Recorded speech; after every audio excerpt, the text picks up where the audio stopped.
Afin de couper court aux rumeurs persistantes que les téléphones de certains parlementaires et journalistes seraient mis sur écoute, le directeur général du Conatel, accompagné des responsables des compagnies de téléphonie, a tenu une conférence de presse le jeudi 8 mars 2012. C'était l'occasion pour M. Jean-Marie Guillaume de faire le point. Il y a des individus qui ont marché dans différentes radios et télévisions qui ont accusé le Conatel en tant qu'institution étatique que Conatel rentrait dans l'espionnage, Conatel rentrait dans le téléphone des individus qui occupent le pouvoir législatif dans le pays sous table d'écoute.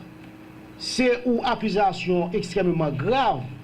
Et même si tu as des doutes, il fallait que les responsables aient contacté Conatel ainsi que les institutions et privées, les compagnies de téléphone qui investissent des millions de dollars dans le pays, pour au moins avant de faire déclaration sérieuse, pour avoir une idée de rumeur capcouillot, est-ce que c'est vrai, est-ce que c'est pas vrai.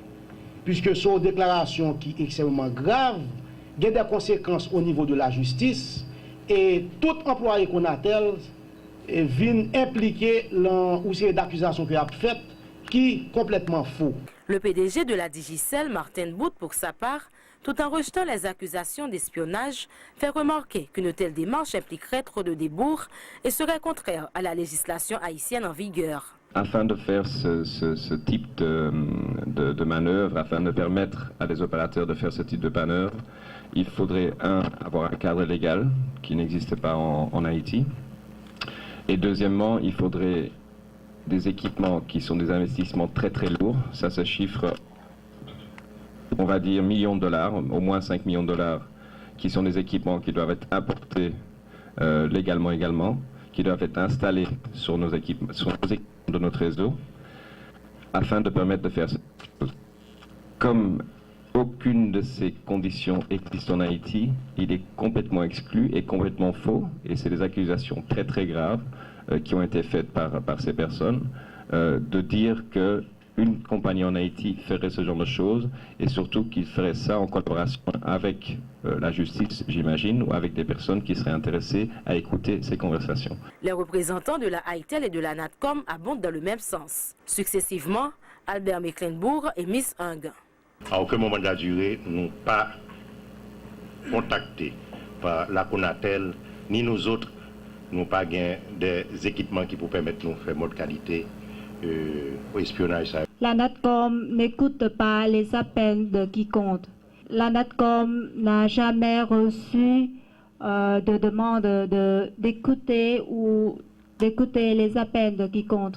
Ces rumeurs d'espionnage, selon le numéro 1 du Conatel, participent d'une campagne de dénigrement des institutions du secteur.